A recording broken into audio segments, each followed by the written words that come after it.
Today is Thursday, July 25th. This is Noreen Johnson, and here are the good news headlines of the day. President Biden addressed the nation for the first time on Wednesday since bowing out of the 2024 presidential election on Sunday, while again throwing his support behind Vice President Harris in her campaign to secure the Democratic Party's nomination. The president said he looks forward to the work before him in his final 6 months in office, including pushing for Supreme Court reforms. Now that the president has dropped out of the election cycle, conservative lawmakers and others have called on Biden to resign from the White House, arguing that if he is unable to run for re-election, then he's unfit to run the nation for what is left of his tenure. President Biden's decision to drop out of the race and Vice President Kamala Harris's rise to the top of the ticket have thrown the state of the race into question and possibly shifted the battleground strategy. Biden was trailing former President Donald Trump nationally in the Real Clear Politics polling average, and the 7 major swing states, Arizona, Georgia, Michigan, Nevada, Pennsylvania, and Wisconsin, but underlying data could reveal what Harris might do to change that.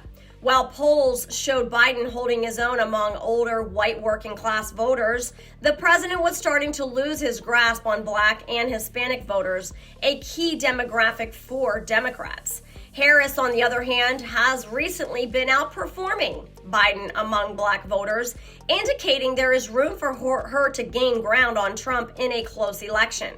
One poll conducted Tuesday shows Trump with just a 1-point lead over Harris in Georgia, a smaller advantage than most of the polling had previously shown the former president held in a matchup against Biden. While winning both Georgia and North Carolina would likely not be enough to put Harris over the top, her ability to put them in her column would open up several more viable paths to victory. Without them, Harris would likely need to win all of the other 5 swing states in order to get to 270 electoral votes. In other news, Pennsylvania State Police Commissioner Christopher Paris told the House Committee on Homeland Security Tuesday that in addition to would-be Trump assassin Thomas Crooks, there were other suspicious people identified by security at the Butler, Pennsylvania event. Crooks never made it through the secure perimeter into the venue space itself. There were at least 2 other suspicious people identified and tracked by the law enforcement that day, but after spotting Crooks with a rangefinder, he became a special individual who was even more suspicious, he said. Law enforcement officials spotted 20-year-old Crooks at about 5:10 p.m. on July 13th, identifying him as a suspicious person of interest. At 5:41 p.m., about 20 minutes before former President Donald Trump took that stage, a sniper spotted Crooks looking at his phone and a rangefinder, snapped a photo, and sent it to the sniper group chat. Less than 20 minutes afterward, Crooks fired a volley of shots from that roof. Just over 10 minutes later, the Secret Service spotted him on the roof of a building about 150 yards away from the podium where Trump was set to address the crowd.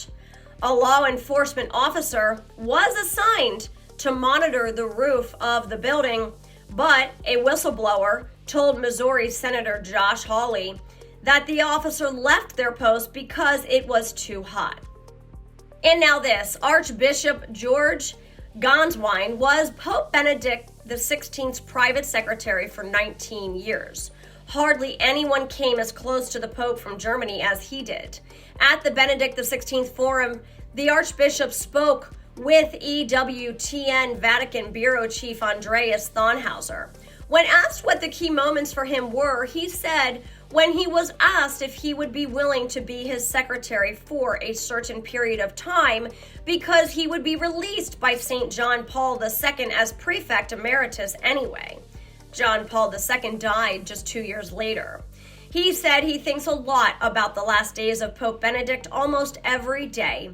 He said he wrote, preached, and spoke in the same way as he lived his faith, and that he was not only a great man of words or pencil, but also a faithful son of the church in the way he lived his spiritual life. The most difficult thing for him was that he had to accept that at the end he was no longer able to speak and that his language had failed him. He said this, "I believe that the good Lord has taken away my language because I have spoken too much in my life, and now I have to learn to be silent." And today, July 25th, it marks the feast day of St. James the Greater. James was the brother of John the Evangelist and was the first apostle to be martyred. Even among the 12, James held a special place close to Jesus.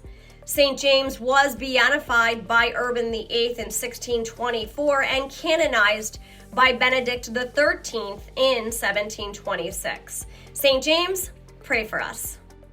And those are your daily good news headlines. This is Catholics for Catholics. May God bless you, and may God bless the USA.